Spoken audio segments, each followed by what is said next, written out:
Esto se puso bueno, colombianas y colombianos, porque el candidato Iván Cepeda siguió metiendo una tremenda cachetada a Álvaro Uribe Vélez y a esos candidatuchos de la extrema derecha como Vicky Dávila, Juan Carlos Pinzón, el señor Abelardo del Espriella y demás personajillos. Recordemos que en su última entrevista con Caracol Noticias los dejó totalmente humillados.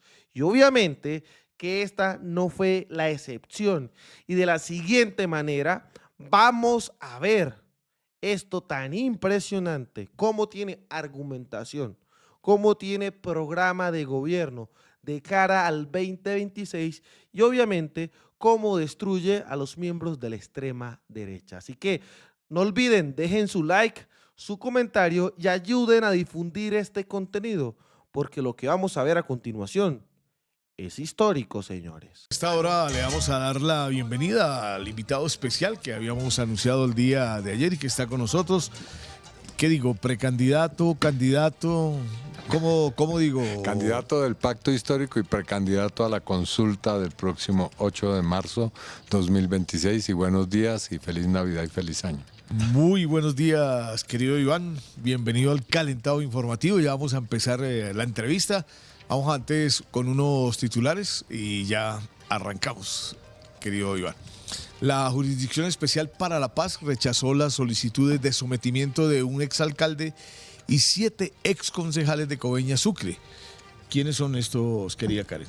Sí, William, Jairo, y bueno, bienvenido, Iván. Se trata del exalcalde Rafael Antonio García Garay, los exconcejales de este mismo municipio, Manuel Francisco Río Revueltas, Ovelio Andrés Cárdenas Álvarez, Abel Antonio Toscano Benítez, Carlos Alberto Olivera García, Bertilio Manuel Orozco Romero, Eladio Antonio Muentes Ávila y Duerley Garay Mendoza, quienes habían precisamente solicitado su ingreso a la JEP después de haber sido condenados en la justicia ordinaria como coautores del delito de concierto para delinquir por promover precisamente grupos paramilitares. La JEP tomó la decisión de no aceptar su vinculación al encontrar que su aporte no superó el umbral de verdad, ya que se abstuvieron precisamente de entregar aportes concretos sobre otros hechos y conductas delictivas cometidas por estructuras paramilitares en Coveñas y zonas aledañas, y tampoco además brindaron información sobre las estrategias, alianzas y repertorios de violencia utilizados para favorecer su control político y económico en la región Caribe. Entonces, por esta razón, pues la jurisdicción rechaza precisamente este sometimiento de este exalcalde y 7 concejales allí del municipio de Coveñas Sucre. Y ahora, William, precisamente nos vamos también para Manizales, porque la capital caldense concentra propios y visitantes gracias al espectáculo que llena de luz y color a la región centro-sur de Caldas. Vanessa Sánchez, muy buenos días y cuéntenos pues más detalles sobre este tema. Karen, muy buenos días, qué gusto saludarla en esta mañana de Calentado. Pues sí, los saludo desde la ciudad de las puertas abiertas, donde ya la Navidad se siente, y sobre todo los turistas, porque nos encontramos con historias de visitantes de Bogotá, también de la costa atlántica, que llegan a nuestra ciudad a disfrutar de este gran alumbrado navideño que recorre más de 2.000 metros en iluminación LED y que hace honor a la zona centro-sur del departamento de Caldas. Venta de obleas, también de las arepas tradicionales de nuestra zona, la Feria de Manizales y el Festival Internacional de Teatro hacen parte de esta iluminación, y más adelante tendremos los detalles. Muchas gracias, Vanessa. Ya en Manizales y de Caldas nos vamos para Nariño. Allí se destaca el cese el fuego del ELN como una oportunidad para la paz en Navidad y en Carnaval. Ustedes saben, 4, 5 y 6 de enero están los carnavales de negros y blancos. Saludamos a esta hora a John Vivas. Muy buenos días, John. Hola William, muy buenos días para usted y para todos los oyentes y televidentes del Sistema de Medios Públicos desde la 93.5 FM en Pasto. Los saludamos precisamente para contarles esta muy buena noticia, y es que el Estado Mayor Central y el ELN pues han anunciado estos ceses unilaterales al fuego. El Estado Mayor Central a partir de hoy, 23 de diciembre, y se prolongará hasta el 7 de enero, y el ELN a partir de mañana, 24 de diciembre, para recibir la Navidad, y se prolongará hasta el 3 de enero. Por supuesto, de pronto en las grandes capitales esta noticia pasa desapercibida y hay algunas críticas, pero perfectamente sabemos que allá donde llega el sistema de medios públicos, allá en la Colombia profunda, esta noticia se recibe con mucha esperanza. Más adelante estaremos abordando estas reacciones.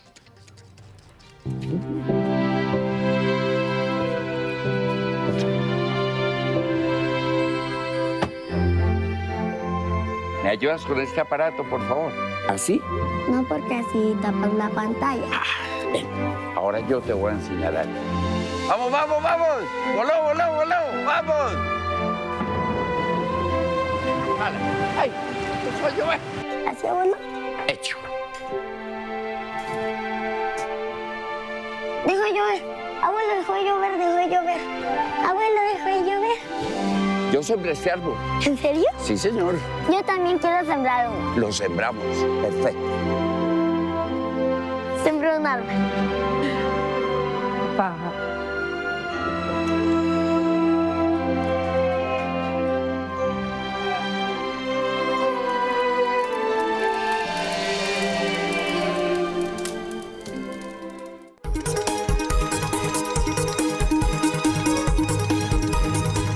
En el calentado informativo Al Fogón. De la victoria en el departamento de que hoy nos recibe con dignidad y esperanza. Fue hace como muchas y muchos de ustedes recordarán. En el año miles de personas llegaron contra enderezas. 7 de la mañana, 43 minutos, plaza llena, mi querido Jairo, mi querida Karen y mi querido Iván. ¿Cómo le fue allá en San Onofre, mi querido precandidato? Pues fue un gran acto porque además de la multitudinaria presencia del campesinado de Sucre y de otras partes de la costa caribe, pues ese lugar donde hicimos esa manifestación tiene un significado para mí y para, yo creo, el país muy grande, porque ahí comenzó un momento de la lucha contra la parapolítica y el paramilitarismo muy importante. En esa plaza estuvimos con el hoy presidente de la República, Gustavo Petro, en el año 2006, cuando todavía en esa población imperaba el terror, sí, porque los políticos y el señor, el carnicero del pueblo, que era el jefe paramilitar, Rodrigo Pelufo, alias Cadena, pues tenían ahí un campo realmente de exterminio. Ahí sacaban a los campesinos, los llevaban a una hacienda que queda cerca y los asesinaban, los llevaban de a 10 y dejaban a uno para que le contara al pueblo lo que estaba pasando dentro de la hacienda. Sí. Pero Iván, vea, eso que usted vivió allá en San Onofre, lo vivimos este fin de semana en una vereda de Roberto Payán, en Pumbí, Las Lajas, que nos contaban hasta hace un año era imposible llegar allí, era el santuario de la guerrilla, los paramilitares, todo el pueblo de Roberto Payán estuvo desplazado, pero el cariño por Iván Cepeda es muy grande allá en Roberto Payán. Pues yo simplemente soy a veces el receptor del afecto y de la admiración que tiene muchos sectores populares por lo que ha hecho este gobierno y por lo que ha hecho el presidente Petro, por lo que ha hecho el pacto histórico. Así que simplemente digamos que en eso me siento como afortunado en recibir tantas expresiones de simpatía, de afecto y también de decisión política, que es lo que me parece más admirable. Sí, Iván, pero a ver, ¿qué se siente de un momento a otro llegar a una plaza que está llena de gente emocionada? Porque es que yo creo que el país ha cambiado en cuanto a la política, ¿no? Y yo creo que la gente que va hoy a una manifestación lo hace con absoluto corazón y con absoluta convicción de lo que quiere para su país, ¿no? Primero, ¿cómo lo hacen? Porque esas son manifestaciones hechas con el esfuerzo de la gente, eso es fundamental decirlo. Algunos han intentado, en medio de todas esas campañas que se están llevando a cabo en contra nuestra, decir que hay ahí inmensos recursos que públicos. Se está pagando ahí. No, la gente llega con lo suyo, con su esfuerzo, con mucho sacrificio, hay que decirlo, pero va con toda la convicción y va porque sabe que lo que va es a respaldar la propuesta nuestra. Entonces, lo que me parece admirable es la manera en cómo se está haciendo política. Es decir, estamos ante un cambio de las formas de hacer política en el país. Y eso creo que vale la pena ponerlo muy claro. Sí, porque es que el fervor es una cosa maravillosa. Eso se vivía en Venezuela en un momento, pero ahora yo creo que en Colombia se está viviendo así de esa manera porque la gente no le importa coger una lancha, hacer lo que sea para llegar al sitio y estar en esa concentración, escuchar. Y además muy lindo porque cuando, por ejemplo, nos devolvimos en la lancha, la gente comentaba el discurso del presidente Petro y hablaba, no, es que este fue un discurso muy filosófico del presidente Gustavo Petro. Y eso habla de una nueva forma de la gente entender la política. No están hablando de que le dieron el tamal, que le dieron la teja, que le dieron 50.000 pesos, sino se dedican a analizar el discurso, en este caso, del presidente. Sí, porque, bueno, el presidente, por supuesto, pero en mi caso, en la campaña, lo que estamos haciendo es presentarle a la gente ideas, no consignas, no simplemente apelando a su emotividad. Yo he recibido algunas críticas porque escribo mis discursos y quiero que la gente los escuche atentamente. Y contrario a lo que se piensa en ciertos sectores que son, a mi modo de ver, todavía bastante lejanos a lo que está pasando en los sectores sociales y populares, la gente quiere eso. No quiere más simplemente escuchar una agitación política, sino saber por qué ocurren las cosas, cómo podemos resolver los problemas, cuál es el meollo, el centro de nuestra propuesta. Y eso lo exige hoy. No es un asunto simplemente de que se nos ocurra a quienes estamos haciendo la campaña, sino que la gente nos pide claridad sobre qué queremos hacer y cómo lo vamos a hacer. Sí, es que eso de escribir el discurso además es un respeto con la gente. Seriedad, sí. Serio, claro, porque es también construir un mensaje muy coherente y contárselo a la gente, que es lo que, recogiendo un poco lo que William cuenta, hoy el campesino ya se siente reconocido, se siente como un sujeto de derecho. Creo que eso es parte de lo que ha logrado el gobierno del presidente Petro y por eso lograr quitarle el campesinado a las fuerzas tradicionales, ¿cierto? Eso ha sido una labor maravillosa porque se nota. El campesino, como usted lo señala, Iván, va a las manifestaciones porque se considera hoy representado realmente y que están contando con él para el futuro del país y que ellos también tienen una voz y que ellos también tienen muchas propuestas que hacer, ¿no? Yo creo que ese es digamos, ahí es donde está la gran disputa hoy en Colombia, si se puede hablar en términos electorales, recoger ese campesinado y sacarlo en masa a que decida su futuro, ¿no?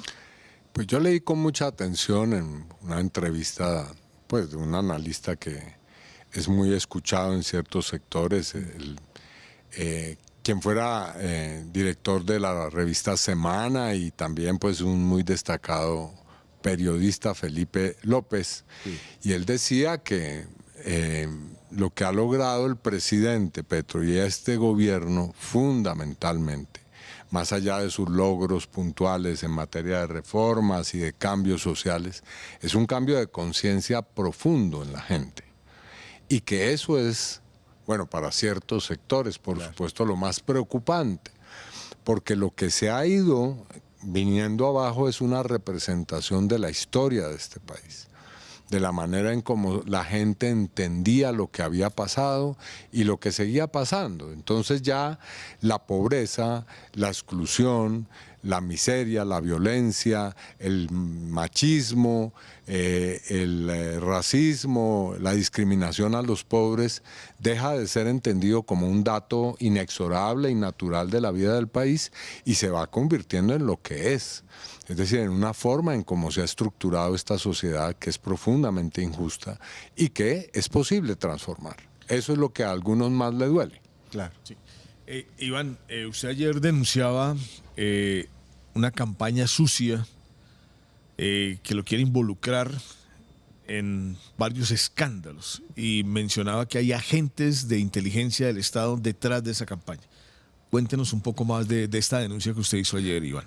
Bueno, yo a lo largo de toda mi vida política he sido blanco de ese tipo de acciones, así que ya conozco cómo se opera aquí.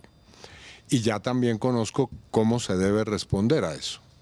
Entonces, antes de que un buen día yo tenga que salir a dar explicaciones sobre asuntos que son totalmente falsos y calumniosos, prefiero adelantarme porque tengo la información. Y cuando la tengo, más se demora en llegarme información que por supuesto es rigurosa, que es de fuentes que yo respeto y creo y que en otras oportunidades han dado alarmas que son reales. Entonces, tuve información en los últimos 2-3 días de una situación muy grave que tiene ni más ni menos que su origen en ciertos lugares y ciertas dependencias de inteligencia oficial.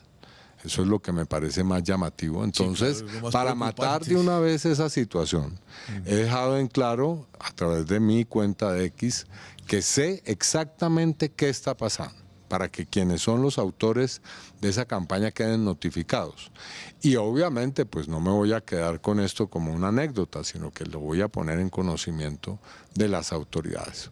Porque lo que se busca es atentar gravemente contra mi reputación, contra mi legitimidad. Eso no es nuevo, eso es de todos los días, pero en este caso lo que me llama la atención es que se produce desde el seno de organismos de inteligencia. Pero, a ver, ¿qué hay detrás de eso, querido Iván? O sea, hay organismos de inteligencia que uno pensaría que en este momento no están funcionando como funcionaban en otro momento.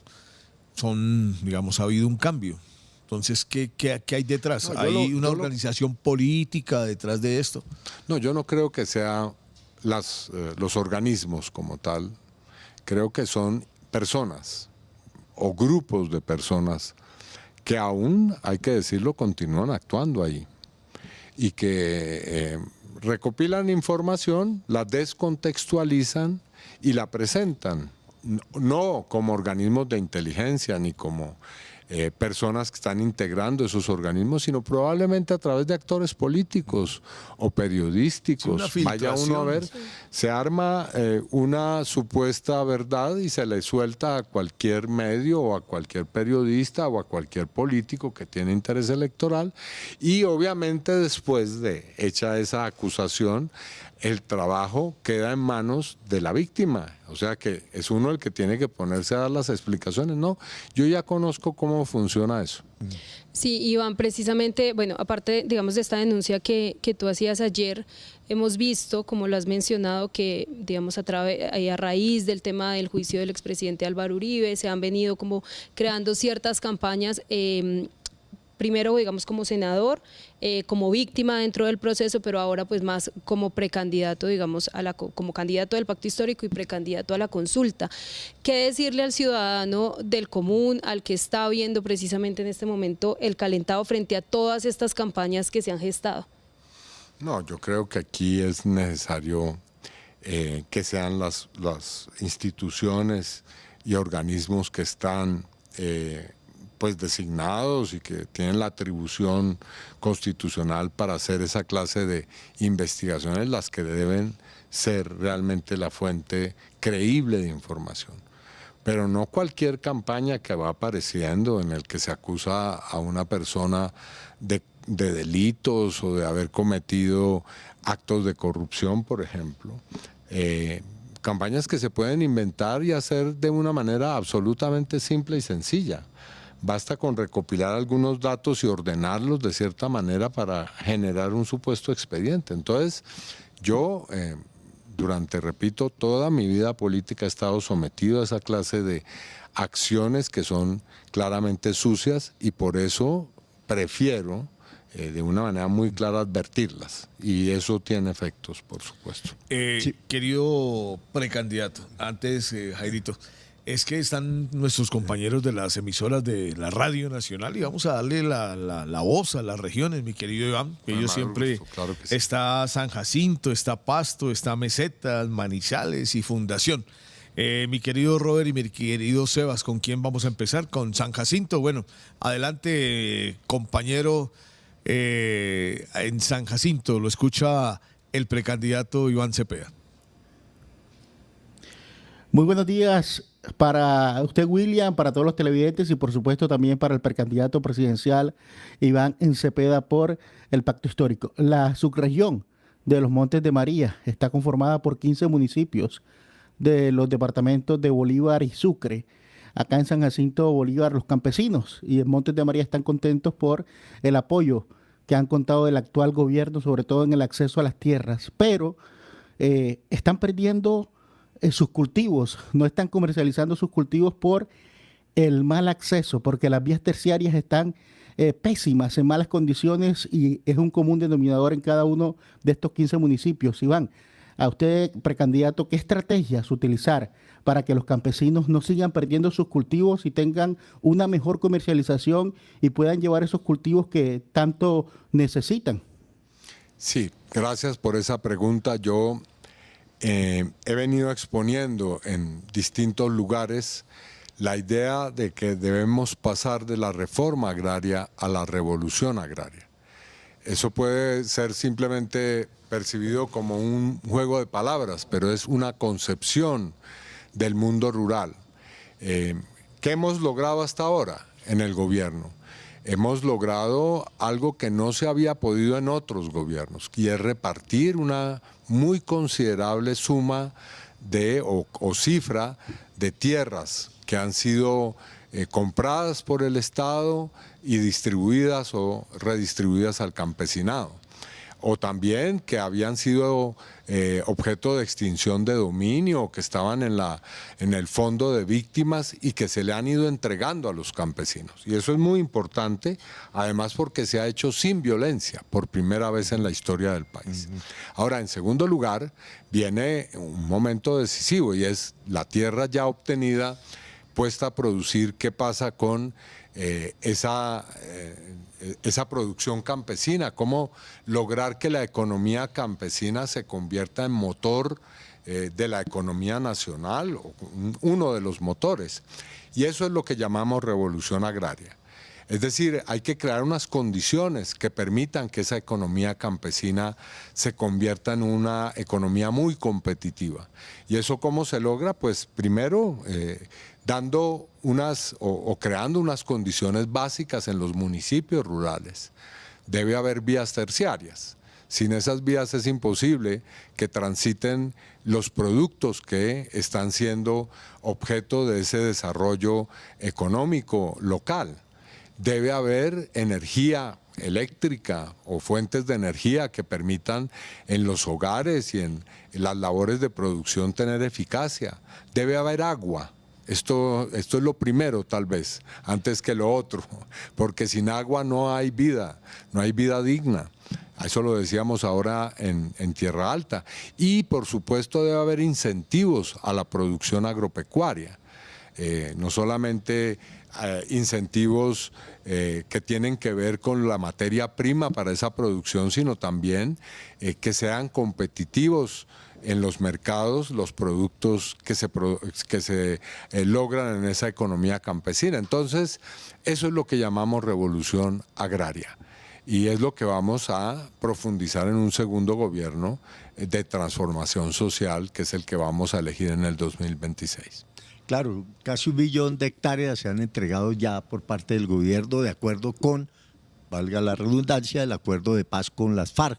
Y el gobierno del presidente Petro se la ha jugado a fondo.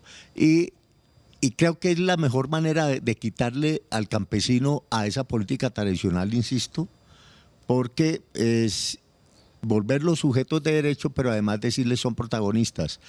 Y en este mismo contexto, plantearles a ellos, si no se organizan como tal, no van a lograr a futuro unos proyectos de vida que son superante claves. ¿Le parece bien ese proceso de asociatividad que se está dando como parte de la organización campesina para lograr consolidar esos proyectos? Bueno, yo lo que diría es que más que el gobierno que esté impulsando ese proceso, sí, que también lo está haciendo, es una lucha histórica del campesinado. Y lo primero que aquí hay que reconocer es que ese campesinado, por ejemplo, Montes de María, lleva décadas luchando. Y luchando de manera silenciosa, con un costo enorme, en medio de masacres, en medio de toda clase de formas de imposición, sometimiento, y que ha logrado poco a poco liberarse, emanciparse. O sea que lo que el gobierno hace es acompañar ese proceso y simplemente dar un reconocimiento que es obvio, y es el reconocimiento en la Constitución de que son sujetos políticos que han luchado por esa situación desde hace mucho tiempo. Allá en Montes de María, por ejemplo, recordábamos que hay liderazgos que vienen desde la época de 1920, por ejemplo, que son contemporáneos a las masacres de las bananeras, por ejemplo, que han logrado ir construyendo ese camino. Iván, yo vengo de Nariño, de esta región allá de Roberto Payán, del Triángulo del Telembí, y realmente allá la gente está muy emocionada con el tema de la paz.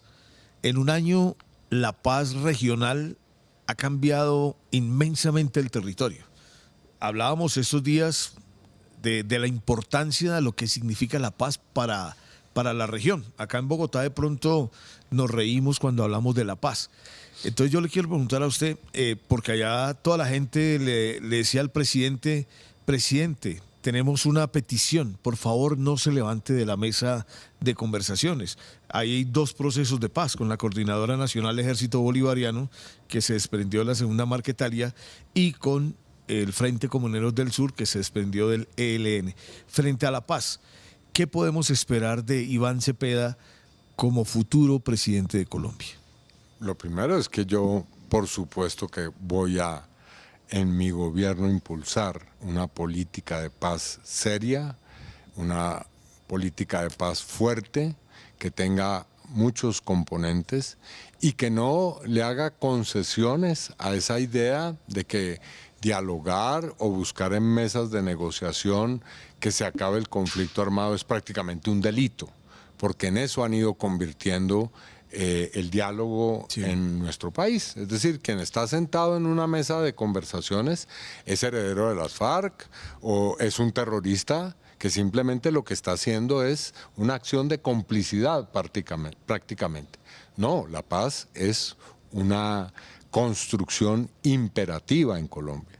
Entonces, por una parte, dar seguimiento a los procesos que hayan mostrado resultados y que hayan mostrado eficacia durante este gobierno, y eso hay que evaluarlo con las comunidades en los territorios en primer lugar, no con los comentaristas ni con los políticos de derecha que están en el Congreso. No, no ese es el escenario.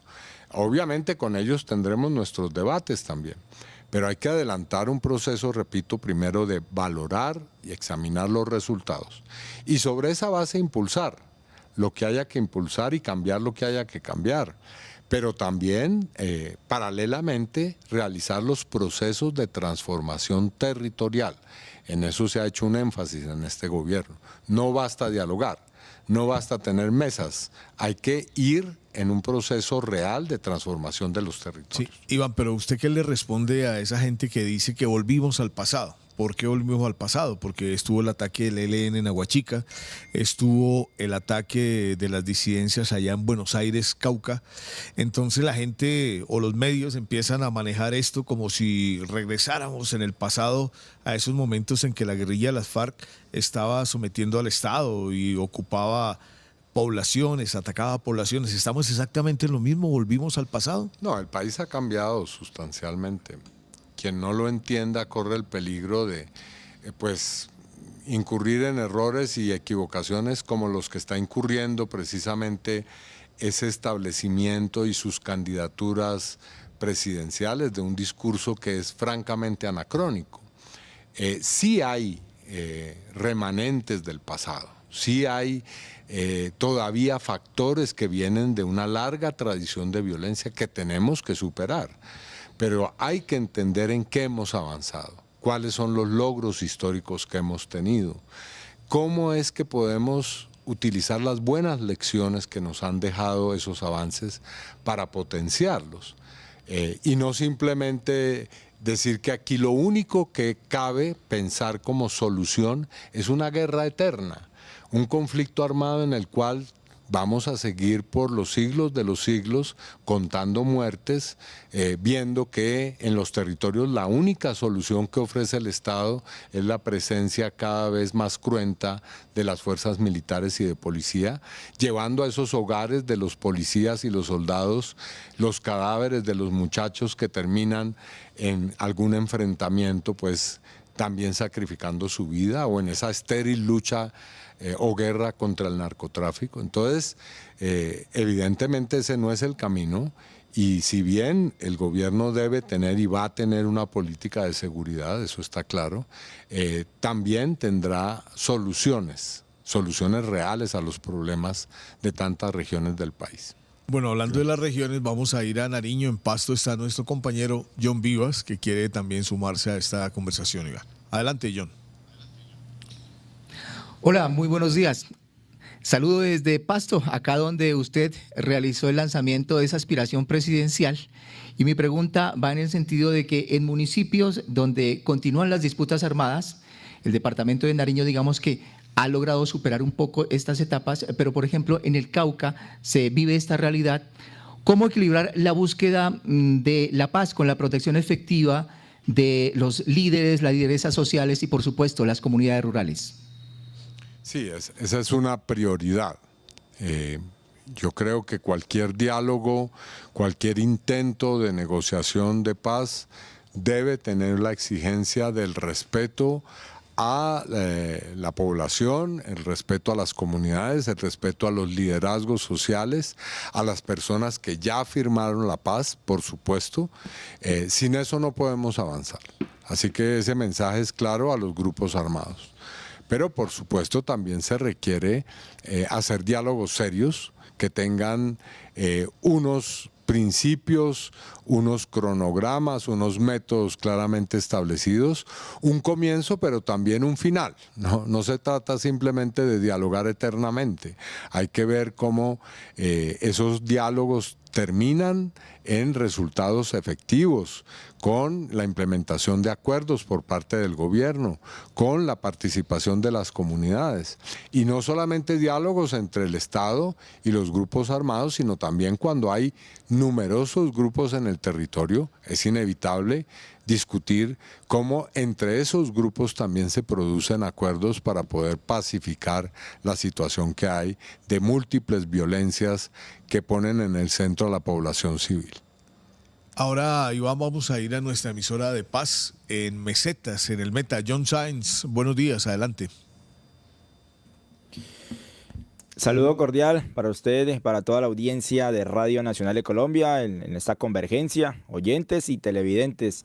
Precandidato, con los buenos días, saludo desde el sur del departamento del Meta. ¿En qué va a consistir ese programa anticorrupción que usted va a liderar en una hipotética presidencia, más en esta zona del país donde lastimosamente es uno de los focos principales para que no se pueda avanzar? Ya lo mencionaba mi compañero Rosenberg de San Jacinto, el campesinado clama por desarrollo en vías terciarias, clama por la no tercerización en la comercialización de sus productos, porque ellos son los que se quedan al final de cuentas con las ganancias las menos ganancias en la producción de sus productos, valga la redundancia. Y tercero, el desarrollo también en las vías. Lastimosamente, Mesetas en estos momentos está incomunicado con Vista Hermosa, con Uribe, con San Juan de Arama. Más de 10 días lleva un puente caído allí sobre la vía nacional y no hay respuestas todavía, precandidato. ¿Cómo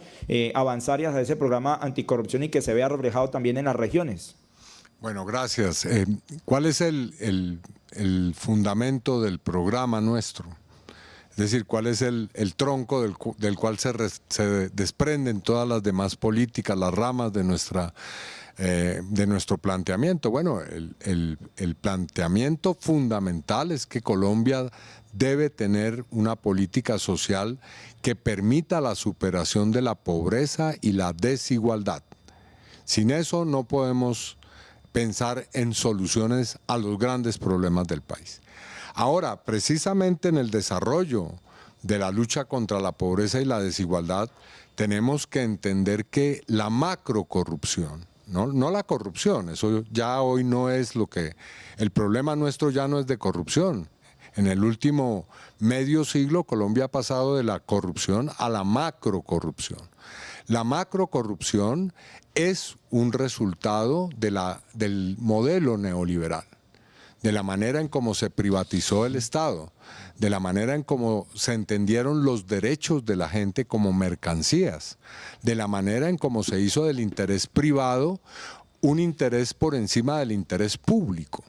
Entonces, por supuesto que la lucha contra la macrocorrupción es parte de nuestro programa, es un eje central, puesto que es parte de la lucha contra la desigualdad y la pobreza.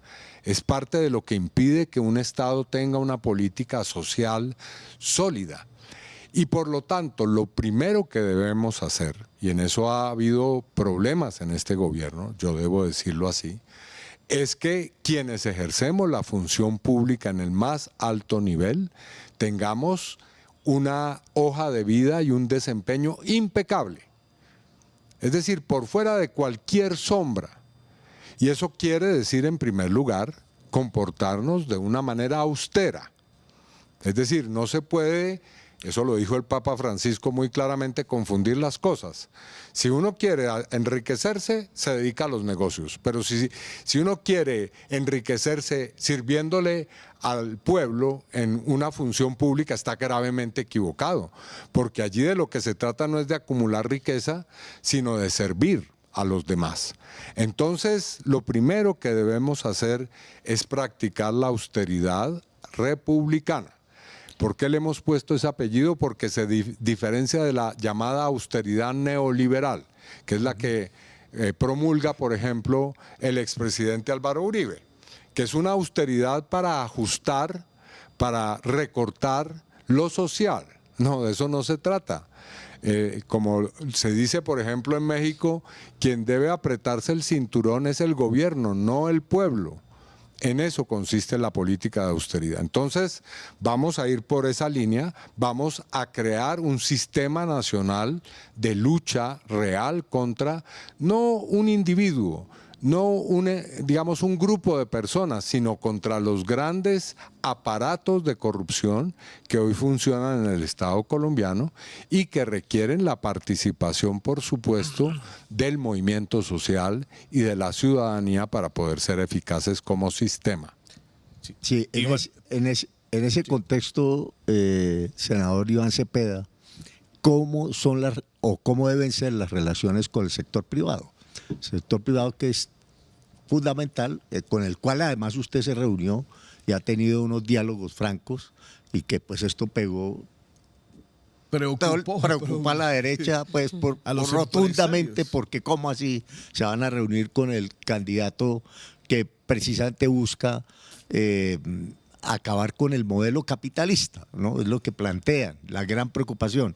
¿Cómo va a ser esa relación? Porque tiene mucho que ver también con eso que usted acaba de mencionar, el tema de la macrocorrupción. Sí, lo primero es decir que nosotros reconocemos en el empresariado, en los gremios, en los sectores productivos de la economía, por lo menos de la economía llamada formal, interlocutores a quienes respetamos y con quienes queremos construir una relación de diálogo.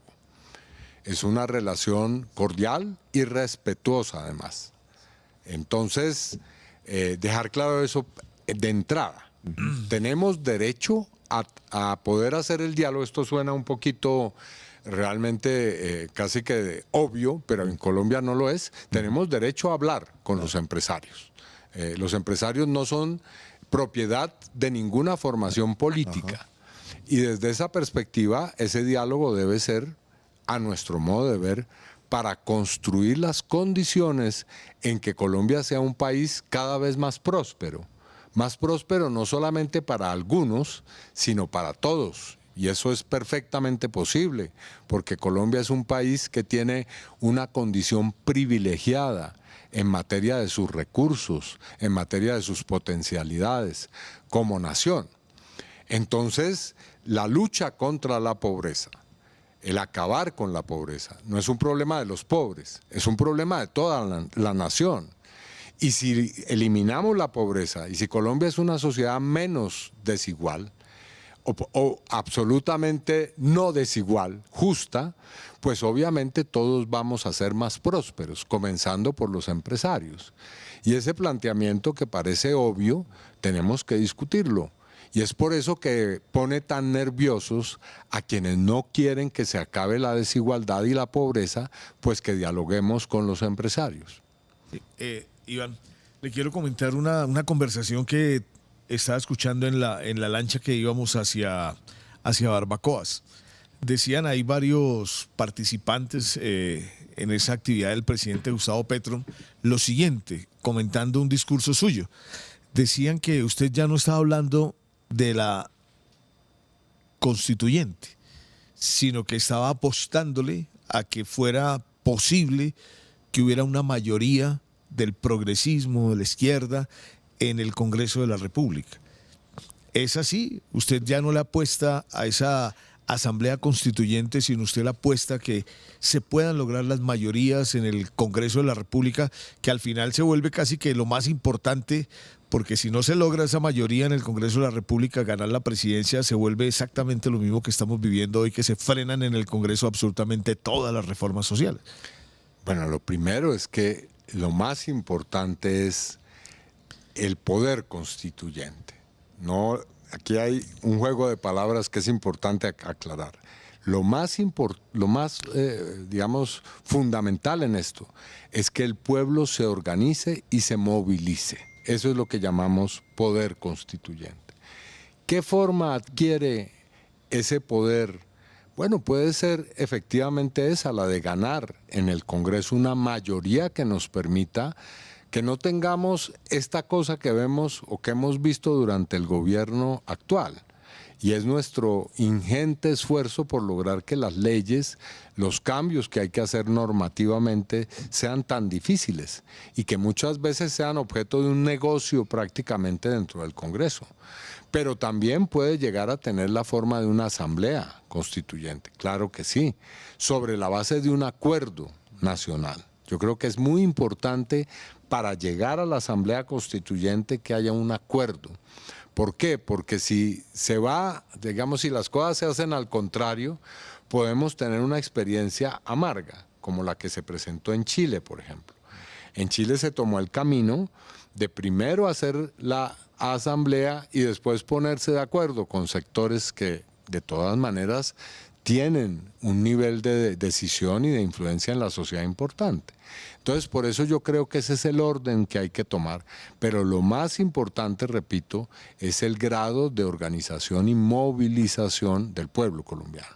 Sobre todo para devolverle a la Constitución eso que, porque es que la contrarreformaron.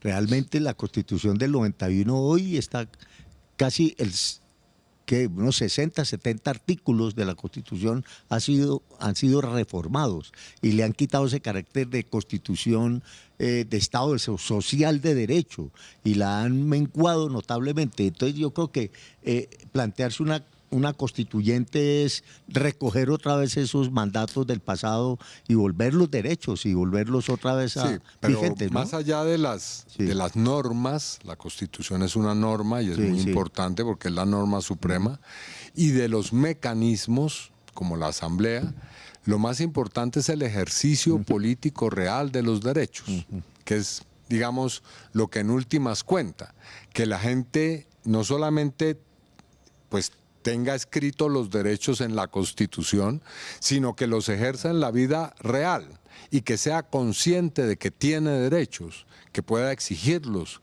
que pueda ejecutarlos. Eso es lo fundamental. Entonces, la manera en cómo eso se puede hacer normativa, jurídica o políticamente está en dependencia del nivel de conciencia para el ejercicio de los derechos y las libertades que tiene la gente. Sí, Iván, hasta ahora precisamente está conectada ya también nuestra compañera Vanessa Sánchez en Manizales, que también pues se une a esta conversación. Vanessa, adelante. Muy buenos días, precandidato, y en la mesa de trabajo también un saludo desde el eje cafetero. Precandidato, tengo una pregunta. ¿Qué acciones concretas propone para frenar la violencia y recuperar la seguridad, sobre todo en corredores viales como en nuestro caso entre el departamento de Risaralda y el Chocó, que hoy afectan al eje cafetero. Sí, por supuesto que aquí hay acciones muy diversas. Primero, por supuesto, hay que atender a través de acciones de seguridad las situaciones que se están presentando a diario. Es necesario que se reúnan las autoridades, si es posible todos los días, para ver cuál es la situación que hay, resolver los problemas, atender fundamentalmente la protección de la población, como lo ha hecho este gobierno como prioridad. Pero hay medidas que son mucho más estratégicas. Hay que buscar, repito, porque esto es esencial, acabar con las causas que tienen esos hechos de violencia. No quedarse simplemente en los efectos. Y eso requiere, por supuesto, resolver los problemas de fondo. ¿Por qué el narcotráfico hoy es lo que es?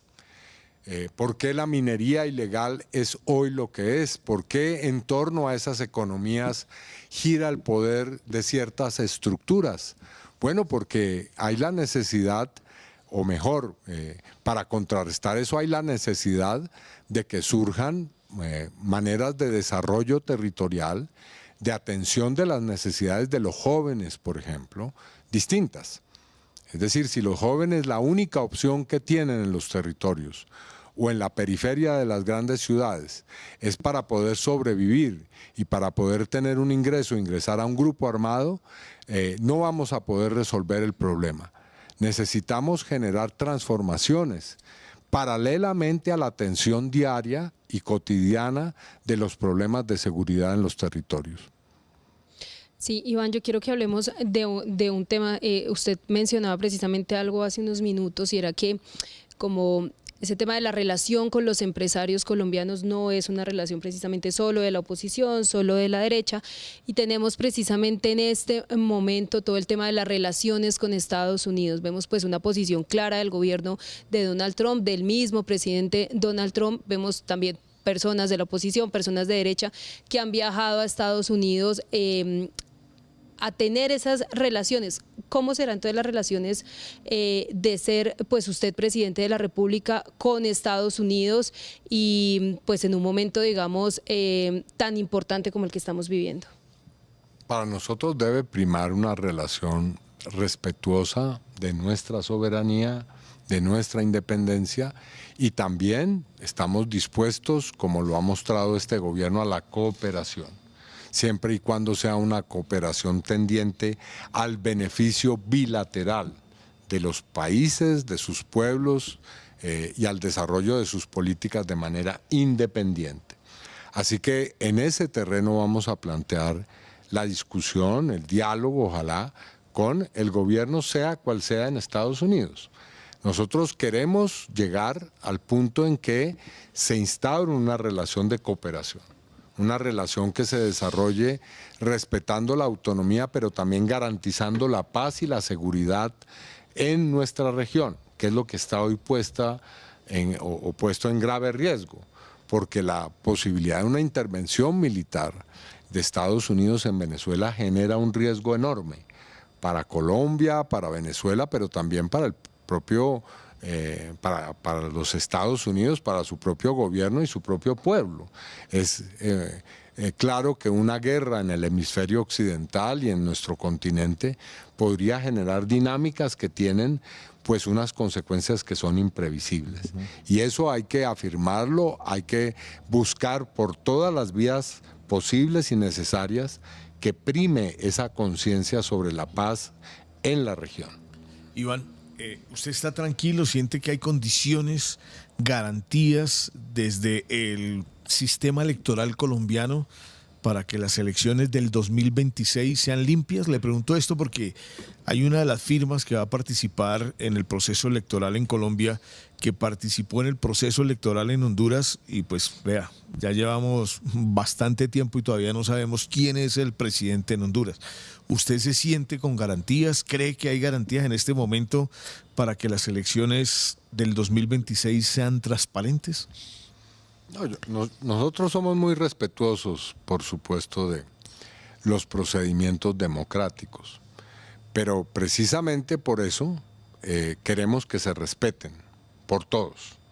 Y por eso es que estamos creando un dispositivo muy serio para que en las próximas elecciones el pacto amplio y el pacto histórico tengamos la mayor posibilidad de verificar tanto el escrutinio como el resultado electoral. Porque ya hemos tenido en el pasado experiencias muy amargas. Y para eso, lo único que podemos hacer en este momento es garantizar que desde nuestro movimiento, miles, decenas de miles de personas nos ayuden a controlar, a verificar la manera en cómo se produce el escrutinio. Así que estamos llamando a que nos acompañen muchas personas que sean testigos electorales y a muchos juristas para que hagan parte de una unidad de trabajo que funcione en la registraduría para que, si es el caso, podamos impugnar los resultados puntuales o, pues si es necesario, también resultados mucho más amplios con relación a lo que van a ser tanto los resultados de la consulta del Congreso el 8 de marzo, como también las elecciones de primera y segunda vuelta, si llegamos a tener segunda vuelta. Y el vamos a ganar en la primera. Iván, el injerencismo de Estados Unidos, porque seguramente va a ocurrir. El señor Trump no tiene límites. Lo hizo con Honduras, sí, claro, lo va a hacer con el resto de América Latina, prácticamente amenazando, y seguramente en Colombia, pues sabemos ese periplo de la ultraderecha en Estados Unidos, ¿cierto? Sí, pero nosotros estamos siempre muy dispuestos a hacernos respetar en toda circunstancia y lo decimos con toda la serenidad, ¿no? Sin ninguna clase de exaltación ni nerviosismo, ¿no? Aquí nos tienen que respetar, somos una nación, tenemos un gobierno, ese gobierno es un gobierno legítimo, tenemos unas fuerzas políticas, unas son de oposición, otras somos afines a la política del gobierno. Podemos resolver, como lo hemos hecho siempre, nuestros asuntos internamente, así que llamamos a que se respete claramente nuestra soberanía. Bueno, nos queda una pregunta en fundación con Laudi Pérez. Laudi, buenos días. Te escucha el precandidato Iván Cepeda. Buenos días, precandidato, para usted y para todos los que a esta hora se conectan con el calentado informativo, aquí desde la Villa Encantadora. Y hay que hablar de energía renovable. La región Caribe, acá en nuestra Sierra Nevada, hay muchas comunidades donde aún el acceso estable a energía no se da. ¿Cuál sería o cómo podemos evitar que sean las grandes empresas los que sean beneficiados y no realmente el pueblo, las comunidades? Gracias. Un saludo especial allá en Fundación. Nosotros hemos planteado, ya lo decía, 4 elementos esenciales para cambiar las realidades en los territorios. Y aunque suene asuntos que son obvios, es necesario ponerlos ahí. Lo primero es que debe haber agua apta para el consumo humano en cada municipio del país. No puede haber un rincón de Colombia en el cual la gente padezca la imposibilidad de acceder a agua apta para el consumo humano. Esa es una condición que suena casi que de perogrullo, básica, elemental, pero que en el 80% de los municipios de Colombia no existe como realidad. Así que hay que resolver ese problema imperativamente. En segundo lugar, debe haber una producción agropecuaria. Para eso es necesario que haya varias condiciones, que avance la reforma agraria, que se pueda tener acceso a ya lo decíamos aquí, a las tecnologías y a los saberes necesarios y a la posibilidad de ayudas financieras para que haya una producción agrícola y campesina fuerte. En tercer lugar, que haya fuentes de energía que permitan que en cada municipio los hogares y los lugares donde hay productividad puedan tener la mayor eficacia posible.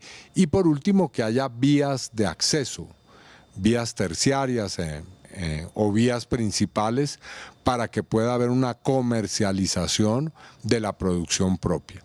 Si logramos que esas condiciones se desarrollen en cada municipio, obviamente la presencia de economías ilegales o también de empresas transnacionales tendrá una condición muy distinta a la que hay hoy, en la que en lo que prima hoy es que esas economías ilegales o que esas explotaciones que hacen las empresas transnacionales sean las únicas que priman como hegemónicas en la economía local. Ese es el programa que tenemos y ese es el programa al cual vamos a darle cumplimiento en los próximos años en el país. Iván, aquí me preguntan del actual gobierno, del actual plan de desarrollo, ¿qué va a mantener usted y qué va a cambiar? No haría una afirmación general. Nosotros vamos, en estos meses, lo estamos haciendo ya, a hacer un balance de los logros que ha tenido el gobierno, de los vacíos, de lo que hay que de alguna manera enderezar, si es que ha venido de alguna manera perdiendo el curso que tenía originalmente, de los asuntos que haya que introducir nuevos dentro de ese plan, y de acuerdo con ese balance vamos a hacer precisamente la adopción de un nuevo Plan Nacional de Desarrollo. Sí, Iván, ayer ya conocimos entonces la convocatoria a la consulta del Pacto Amplio. Tres nombres: Roy Barreras, Iván Cepeda y Camilo Romero. Bueno, y Daniel Quintero, que también ahí dijo que iba a participar por ahí. Seguramente llegará Clara López. ¿no? Sí, esperamos que muy pronto otros compañeros y ojalá compañeras también puedan hacer parte de este proceso del Pacto Amplio. Bueno, yo quiero que le expliquemos a las personas qué es el Pacto Amplio y precisamente qué va a pasar entonces el 8 de marzo. Bueno, es una convergencia de fuerzas políticas que traen precandidatos y precandidatas, que expresa un programa que vamos a construir y afinar con las fuerzas que hacen parte de esta expresión política y que va a tener el 8 de marzo junto a las elecciones de Senado y Cámara, elecciones en las que yo invito a votar claramente por las listas del pacto histórico, pues una expresión electoral a través de una consulta. Ahí vamos a estar un número que yo creo que va a ser mayor al que tenemos hoy de 3 precandidaturas para elegir una sola persona. Aspiro ser yo, tengo las credenciales para ello y ese candidato o candidata va a ir a la primera vuelta de las elecciones presidenciales en el mes de mayo. Sí, Iván, ¿qué piensa usted de los movimientos que se están haciendo en el otro sector? En la derecha también se habla de una consulta amplia, está el presidente Uribe tratando de mover ahí las fichas. ¿Qué significa que todos los otros candidatos se estén uniendo para enfrentarlo a usted básicamente? No, nosotros respetamos esos procesos que hace la oposición. Esperamos sí que sean en torno a propuestas, a programas y no a insultos, a campañas sucias como las que hemos venido viendo en toda esta etapa. Realmente es muy lamentable la campaña que han llevado a cabo muchos de esos precandidatos y precandidatas a través de amenazas, insultos. No, esperamos que tengan ideas con las cuales podamos nosotros controvertir seriamente y sobre todo soluciones, porque vemos una inmensa riqueza de agravios contra el presidente, contra el gobierno y casi nulas las propuestas frente a los problemas del país. Siempre se habló de cómo es todos contra tal, entonces ahora todos son contra Iván. O sea, nació el uribismo, duquismo, santismo para enfrentar a Iván Cepeda. Pero ¿lo ven así de fuerte? No, a mí lo que me inquieta no es tanto irme a enfrentar con algunas de estas figuras. Además porque hemos controvertido mucho. A mí me dicen que cuándo voy a debatir. Pues eso es lo que he hecho los últimos 40 años. Lo que me interesa es hablarle a la gente, al pueblo colombiano. Eso sí es lo que me quita el sueño. Que la gente entienda cuál es nuestro proyecto, qué queremos, y que como lo está haciendo en tantas partes del país, salga multitudinariamente a las plazas a expresar ese respaldo y a escuchar lo que tenemos que decirle. Eso es lo que es fundamentalmente mi campaña. Mi campaña no es una batalla campal con un señor que dice que quiere destriparnos o con la otra señora que nos insulta todos los días. Bueno, no, eso no es lo mío. Lo mío es un diálogo serio con el pueblo colombiano. Toco Iván, se diría, todos contra Iván. Todos contra Pero bueno, bueno, pero yo sí, eso es lo que he vivido toda mi vida, así que no tengo problema. Yo Ya sí, tiene callo. tiene callo para eso, sí. Todos esos sectores, con ellos me he visto en múltiples escenarios, en el Congreso, en los estrados judiciales, en las discusiones diarias, así que ojalá cambien un poco ese comportamiento, esa conducta, para que tengamos realmente un diálogo, espero yo, o si no un debate serio. Que primen las ideas, sin duda. Si es que las tienen, sí. Si es que tienen. Si es que tienen. Si es que tienen, bueno. Sí, claro.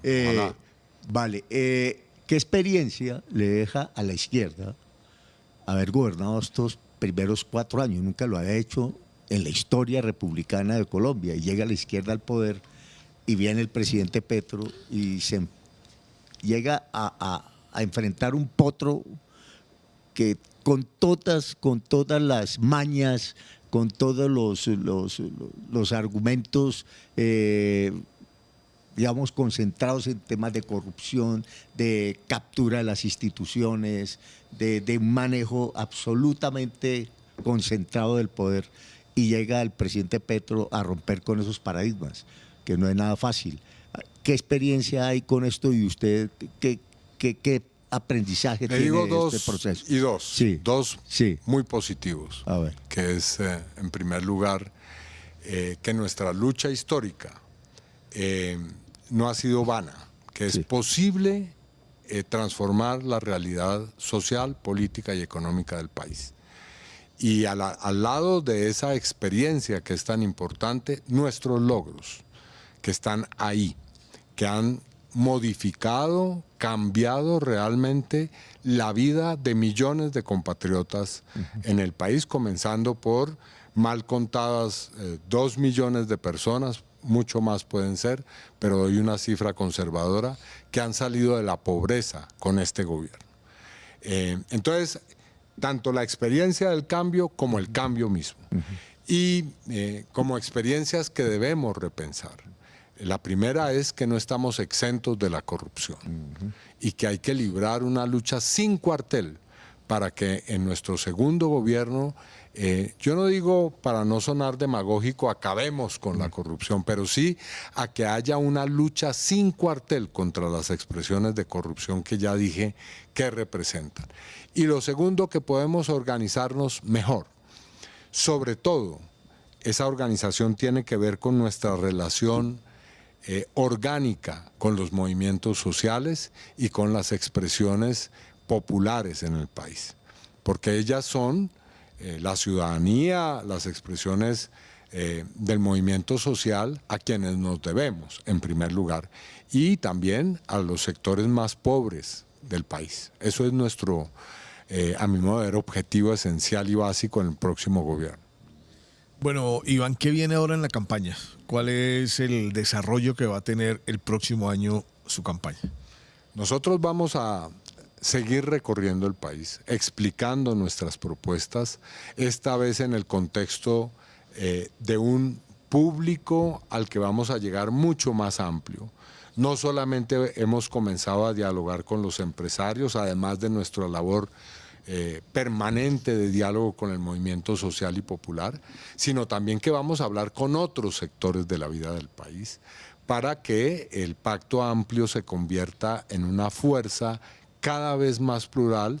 Ya el Pacto Histórico es la principal fuerza política del país, hay que decirlo, pero ahora con este frente que estamos cada vez haciendo más diverso y más amplio, vamos a lograr atraer sectores que nos van a llevar a la victoria electoral. Yo le quiero hacer una pregunta, ¿y quién va a ser su fórmula? ¿Ya la pensó o todavía no? Esos son los asuntos que se piensan en el momento adecuado y este todavía no lo es. ¿Pero será una mujer o será uno de los yo no que están ahí en el sobre frente? eso una palabra porque podría ser objeto de graves críticas. Todo lo que Y diga soy puede ser usado en su respetuoso contra. Porque claro, este es un asunto en el cual hay que contar primero con el pacto histórico, que es mi formación política de origen, y segundo con muchas sensibilidades, así que eso lo iremos construyendo. Claro. Hay premoniciones que garantizan una buena votación, ¿no? Es decir, Sí, la pero aquí consulta, es el trabajo no, diario. pero digo, la consulta del 26 de octubre fue absolutamente clave para el pacto. Y eso, de alguna manera, si uno hace unas proyecciones con lo que pueda suceder el próximo 8 de marzo, sin duda el pacto histórico puede lograr una votación histórica, ¿no? Nosotros sabemos que somos la principal fuerza política, pero eso no nos debe llevar de ninguna manera a, digamos, padecer del triunfalismo. Tenemos que hacer un trabajo muy serio en los próximos meses de organización del electorado, de movilización del electorado y de vigilancia del escrutinio. Esas son las tareas que tenemos pendientes, casa por casa, calle por calle, ciudadano por ciudadano y ciudadana por ciudadana en los próximos días que vienen. Sí, Iván, yo quiero que hablemos precisamente de uno de los sectores que hacen parte pues, del movimiento social, del movimiento popular, y es el sector de las mujeres, de las organizaciones feministas, de las organizaciones de mujeres, mujeres barriales, mujeres populares, mujeres en los territorios. ¿Cómo están entonces representadas en esta campaña de Iván Cepeda? ¿Qué viene para ellas? ¿Cuáles son precisamente esas propuestas? Nosotros ya hemos venido respetuosamente siguiendo el proceso que están adelantando las organizaciones feministas, las organizaciones de mujeres, organizaciones que luchan por los derechos de la mujer, por el enfoque de género en todo lo que tiene que ver con las políticas públicas. Y ese proceso va a desembocar en las próximas semanas en nuestro encuentro para discutir, hablar, dialogar y construir conjuntamente con las mujeres el planteamiento de esta segunda fase de gobierno. Para nosotros eso es básico, es fundamental. Ninguna política que no cuente con esa dimensión puede ser considerada una política seria. Y las mujeres pueden tener garantía que nuestro segundo gobierno va a tener un lugar prioritario, esencial, protagónico. Bueno, Iván, estamos el 23 de diciembre. ¿Cuál es su mensaje de Navidad, de Año Nuevo a los colombianos? Que nos preparemos para seguir en el proceso de cambio social, político, histórico, económico, cultural, ético. Lo digo con mucha esperanza, transmitiéndole a la gente en el país la convicción de que vamos a lograr profundizar los cambios que ya hemos tenido y que el año 2026 va a ser un momento crucial de ese proceso. Bueno, mi querido Iván, pues muchas gracias por estar acá, por darnos este tiempo. Este generoso espacio, muchas gracias. No, a usted, Iván, gracias por venir, ¿no? Pues, claro. Eso es lo más importante y Además sabe que aquí estaremos. Hablar de política, porque antes hablábamos era del caso Uribe, no estamos hablando de política. Hablamos del caso Uribe, de los 12 apóstoles. Claro, de todo esto. De todo eso. ¿Cómo cambia nuestra polémica sigue ya en otros planos, pero por supuesto que la extrema derecha es una realidad política y frente a ella tenemos un debate. Lo seguimos desarrollando.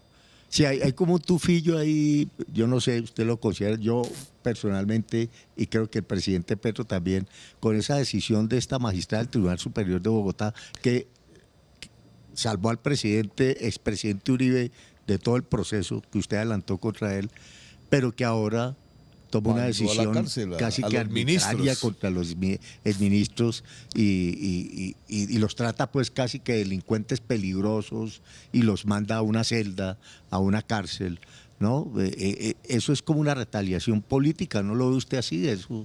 No, yo no, digamos, frente a las decisiones judiciales siempre guardo una muy clara posición de respeto y lo que sí exijo es que haya también un respeto al derecho al debido proceso y a la garantía de defensa. y por supuesto que cualquier decisión judicial es apelable y que estoy seguro la defensa de los exministros va a tomar ese camino de la apelación para presentar argumentos que puedan controvertir ante la propia justicia pues lo que se haya hecho de manera arbitraria. Bueno, querido Iván, pues muchas gracias de verdad por este tiempo, por ser uno muy generoso para terminar este año y lo esperamos en el 2026. A esta importante casa informativa, realmente informativa y periodística del país. Bueno, a pesar de que por ahí nos quieren cerrar, sí, ¿no? Pero bueno, esperamos que en el próximo gobierno la censura, progresista... ¿no? Tanto que se habla de censura, bueno, hay que luchar contra los intentos por acabar contra la libertad de expresión pública, que es muy importante, como la alternativa también. Claro que sí, bueno, pues muchas gracias a Iván Cepeda por estar aquí en el Calentado Informativo. ¿No? Feliz Navidad, feliz año. Sí. Y bueno, esperamos que nos veamos el 2026 por acá seguidito, ¿no? Y por allá también en las regiones. Bueno, muchas gracias, claro que sí, ahí estaremos. Bueno, muchas gracias a Iván Cepeda. 8 de la mañana, 47 minutos en el Calentado Informativo.